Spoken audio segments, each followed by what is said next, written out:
Hello everyone, my name is Sumit. Today we are going to start with a new chapter that is Mesopotamian civilization. ये आपके Delhi university के ancient societies जो कि history honours या आपके जो BA programme है उसमें जो हिस्ट्री से जो मेजर अपने सब्जेक्ट को रखे हुए हैं उनका सिलेबस आता है। तो हम आज इस वीडियो में मेसोपोटामिया सिविलाइजेशन को कवर करेंगे। क्या है मेसोपोटामिया सिविलाइजेशन, इसका टाइम पीरियड क्या है, इसकी क्या जोग्राफिकल है, क्या पॉलिटिकल सिस्टम है, ये सारी चीज़। तो दोस्तों हम देखेंगे कि जो मेसोपोटामिया है ये एक ग्रीक वर्ड से लिया गया है जिसका मतलब है कि लैंड बिटवीन द रिवर्स। तो बेसिकली हम क्या देखते हैं कि जो मेसोपोटामिया में जो सिविलाइजेशन थी वो mainly Tigris river and Euphrates river के बीच में आती थी, जिसको हम आजकल प्रेजेंट डे इराक भी बोलते हैं। ये 3000 साल तक ये सिविलाइजेशन रही। उसके बाद यहाँ पे मेजर मेजर पॉइंट्स जो नोट करने वाली है कि it's people were the first to irrigate fields. इसका मतलब है कि यहाँ जो सिविलाइजेशन है, जितने भी ओल्डेस्ट सिविलाइजेशन, उसमें से ये लोग पहले थे जिन्होंने फील्ड यानी एग्रीकल्चर को स्टार्ट किया, राइटिंग सिस्टम को डेवलप किया है, मैथमेटिक्स को डेवलप किया, व्हील को इन्वेंशन दिया। ठीक है, और मेटल से क्या बना सकते हैं क्या नहीं बना सकते हैं, टूल्स इक्विपमेंट्स एटसेट्रा, उसके बारे में इन्होंने सीखा और जाना। और यहाँ पे हम ये देखेंगे, अब इसका जोग्राफिकल कंडीशन पे आते हैं। तो पहला पॉइंट आपको ये देखने को मिला होगा, लिटिल रेनफॉल। ठीक है, तो यहाँ पे लिटिल रेनफॉल होता था, हॉट एंड ड्राई क्लाइमेट रहता था। ठीक है, wind stop living muddy river valley in winter. ठीक है, उसके बाद में arid soil containing little mineral. तो जैसा कि अब हमने आपको बताया कि यहाँ पे लिटिल रेनफॉल होता था, तो जो सॉइल होता था ना, तो उसमें मिनरल्स की क्वांटिटी बहुत कम रहती। अब आते हैं कि मेसोपोटामिया में लिविंग है वो कैसे और बेहतर तरीके से वहाँ पे लोगों को आसानी होती थी। ठीक है, तो हम ये देख पा रहे होंगे, create a high and safe flood plain. ठीक है, तो बाढ़ से बचने के लिए वहाँ पे ऐसा नेचुरल प्लेन था जो हमें बाढ़ से बचने से बचाता था। ठीक है, बाढ़ से बचने में हेल्प करता था। और यहाँ पे दूसरा पॉइंट है कि make irrigation and canal construction easy. तो जैसा कि आपको पता है कि मेसोपोटामिया जो है टाइग्रिस एंड यूफ्रेटिस रिवर के बीच में लैंड है। तो रिवर पास है तो जाहिर सी बात है कि यहाँ पे इरिगेशन और कैनल के लिए बहुत अच्छी कंस्ट्रक्शन ईजी से हो जाएगा। ठीक है, प्रोवाइड प्रोटेक्शन द सराउंडिंग स्वयं से full of fish and water flow. तो अब जब वाटर है तो फिश भी होगा। ठीक है, तो इन्हें खाने के लिए भी ज़्यादा उतना सोचना नहीं पड़ता होगा उसमें में। तो दोस्तों मेनली जो मेसोपोटामिया की हिस्ट्री क्या है, तो बेसिकली ये 4 पार्ट में हम इसको पढ़ते हैं। तो पहला आता है सुमेर जो साउदर्न पार्ट है, अक्कड़ जो जिसको हम अकाडियन भी बोलते हैं, तो वो नॉर्थन पार्ट में है। और तीसरा है बेबीलोनिया, उसके बाद में असीरिया। इसका टाइम पीरियड आप देख सकते हैं। और दोस्तों इस चैनल को सब्सक्राइब कर देना, और इसकी पीडीएफ अगर चाहिए आपको तो कमेंट में कर देना, मैं इसका लिंक आपको कमेंट में भेज दूंगा। अब आते हैं religion of Mesopotamia. Gods were worshipped at huge temples called ziggurats. तो जैसा कि आपने पढ़ा भी होगा, या आपने ये जो इमेज आप देख रहे हो, ये आप इमेज से आप अंदाज़ा लगा सकते हो कि जो भगवान का जो पूजा जहाँ किया जाता था उसे जिगरेट्स बोलते थे वहाँ पे। ठीक है, अब सेकंड पार्ट है polytheistic religion consisting of over 3600 gods and demigods. तो इसका मतलब क्या होता है, पॉलीथेस्टिक का मतलब होता है कि एक से ज़्यादा देवताओं को मानने वाले लोग। ठीक है, तो वहाँ पे ऐसा रिलीजन था कि लोग अलग अलग तरह के, लगभग 3000 से ऊपर अलग अलग तरह के भगवानों को मानते थे वो लोग। ठीक है, अब जिसमें से प्रोमिनेंट मेसोपोटामियन गॉड्स का जिक्र इसमें हुआ है, जैसे Enlil supreme gods and gods of air. तो ये आप पॉज करके देख लेना। ठीक है, अब इसमें कुछ पॉइंट्स आते हैं। Position of king was enhanced and supported by religion. तो जो किंग का जो पोजीशन होता था वो रिलीजन से सपोर्टेड रहता था। ठीक है, किंग से believe to be creature by gods and the king's power was divinely ordained. इसका मतलब ये है कि ये माना जाता था वहाँ पे जो किंग है, ठीक है, वो डायरेक्ट गॉड से कनेक्टेड है। Believe that gods live on the distant mountain top. तो इसका मतलब ये है कि अब ये जिगरेट्स क्यों बनाया जाता था टॉप लेवल पे, तो वहाँ के लोगों का मानना था कि जो भगवान जो है वो ऊपर माउंटेनियस स्लोप्स में रहते हैं, तो वो इसी प्रकार तो वो वैसे स्ट्रक्चर बनाते थे। ठीक है, each God had control of certain things and each city was ruled by different God. तो वहाँ पे क्या होता था कि जो डिफरेंट डिफरेंट एरिया है वो डिफरेंट डिफरेंट गॉड के अंडर में आता था, ऐसे वहाँ का मान्यता था। और यहाँ पे क्या बोले, each God had control of certain things. तो ऐसा नहीं कि एक गॉड ही है वो सभी चीज़ों पे मतलब अपना कंट्रोल है। तो ऐसा नहीं, किसी किसी जैसे आज अगर हम डायरेक्ट समझने की कोशिश करें तो एक एक डिपार्टमेंट समझ ले, तो वो वहाँ पे गॉड का ऐसा बिलीफ था। Kings and priests acted as interpreters as they told the people what the god wanted them to do। जो राजा रहते थे वहाँ पे और जो प्रीस्ट रहते थे, तो वो एक तरह से मीडिएटर थे गॉड और कॉमन पीपल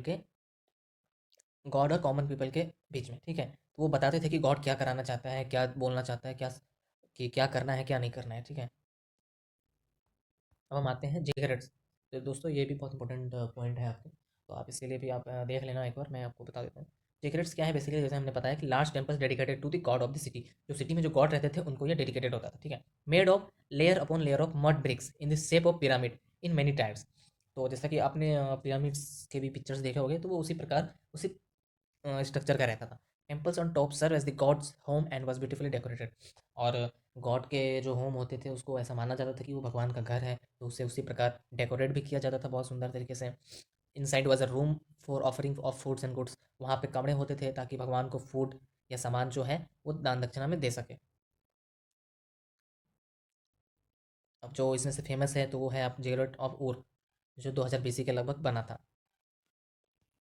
इसके बाद आते हैं गवर्नमेंट। तो गवर्नमेंट कैसा था वहाँ पे? Political structure and early form of democracy. Frequent war led to emergence of warriors as leaders. देखिए, वहाँ पे क्या होता था कि वार्स जो है ना वो लगे रहते थे, तो उसमें क्या होता था कि वार्स के लिए अब कोई वॉरियर क्लास की भी ज़रूरत होती है, और वॉरियर क्लास को लीड करने के लीडर के लिए भी ज़रूरत होती है, तो इसलिए इसका लीडर या वॉरियर्स का फिर इमरजेंस होता है। ठीक है, उसके बाद जैसे कि आपको बताया मैंने, eventually rise of monarchial system. तो जो राजा वाला सिस्टम है वो यहाँ पे लागू होता है। अब हम आते हैं डेवलपमेंट ऑफ राइटिंग के ऊपर। ठीक है, development of writing, click here to see the development of writing from pictographs of uniform. तो जो वहाँ पे जो राइटिंग्स होती थी वहाँ पे, तो ये आपका बहुत इंपॉर्टेंट है, तो उस राइटिंग्स को क्या बोला जाता था, तो मैं आपको यहाँ पे मार्क कर देता हूँ। तो उस राइटिंग को यूनिफॉर्म फॉर्म ऑफ राइटिंग कहा जाता था। ठीक है, तो इसमें क्या होता था कि लोग मिट्टी के जो टैबलेट्स बनाते थे उस पर कार्व करके लिखते थे। ठीक है, तो अब इसमें देखा होगा pictograph, pictograms, picture to show meaning. और आइडियोग्राम्स में क्या होता था? साइंस से रिप्रेजेंट करते थे वर्ड्स या आइडियाज को। और फोनेटिक्स का भी मतलब लगभग सेम ही होता है, साइन टू रिप्रेजेंट साउंड्स। अब दिखाते हैं आपको आगे writings. Greatest contribution of Mesopotamia to western civilization was invention of writing. तो इन्वेंशन ऑफ राइटिंग मेसोपोटामिया के लिए बहुत बड़ी एक कंट्रीब्यूशन है वेस्टर्न सिविलाइजेशन के लिए, जिन्होंने लाइफ को ईजी कर दिया, बहुत ईजी कर दिया। अब क्या है, अब इसकी जरूरत क्यों पड़ी, तो हम देखेंगे सेकंड पॉइंट में। आप देख रहे होंगे कि allow the transmission of knowledge, the codification of laws records to facilitate trade and farming. तो दोस्तों, जब कोई ट्रेड होती है तो हमें उसका रिकॉर्ड भी रखना पड़ता है। ठीक है, या हमें अपनी नॉलेज को अगर ज़्यादा लोगों तक पहुँचाना है तो हमें किसी एक मीडियम का ज़रूरत होता है। तो वही मीडियम यहाँ पे राइटिंग से आती है, जिसके ज़रिए लोग अपने नॉलेज को ट्रांसमिट करते थे और रिकॉर्ड्स रखते थे। ठीक है, जैसा कि आप यहाँ पे देख पा रहे हैं कि the first form of writing was developed called uniform meaning wedge shaped, dating to 3500 BC, 3500 BC। Uniform spread to Persia and Egypt and become the vehicle for the growth and spread of civilization and exchange of ideas among cultures. ठीक है, इतना समझ। अब आते हैं introduction facts of Mesopotamia civilization. Mesopotamia, specially Babylon, used a mathematical system based on 60 as all numbers were expressed as part of the multiples of 60। उसके बाद आते हैं some parts of the base 60 system still remain today, 360 degree in a circle, 60 seconds in a minute and 60 minute in 1 hour. तो basically जो time period हम लोग मानते हैं आजकल, जो घड़ी पे हमारी जो टाइम आती है कि 60 मिनट्स में 1 घंटे होते हैं, ये बेसिकली वहीं से इन्वेंट हुआ था, वहीं के लोगों द्वारा।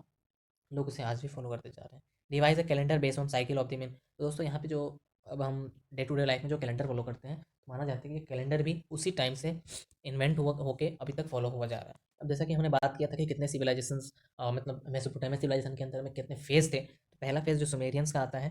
ठीक है, तो इसमें social, economical and intellectual basis था। Irrigated fields and produce 3 main crops. तो जो सुमेरियंस होते थे 3 मेन क्रॉप्स प्रोड्यूस करते थे, जिसमें barley, dates and sesame seeds आते थे। ठीक है, उसके बाद में इन्हीं ही यूनिफॉर्म राइटिंग का डेवलपमेंट किया था।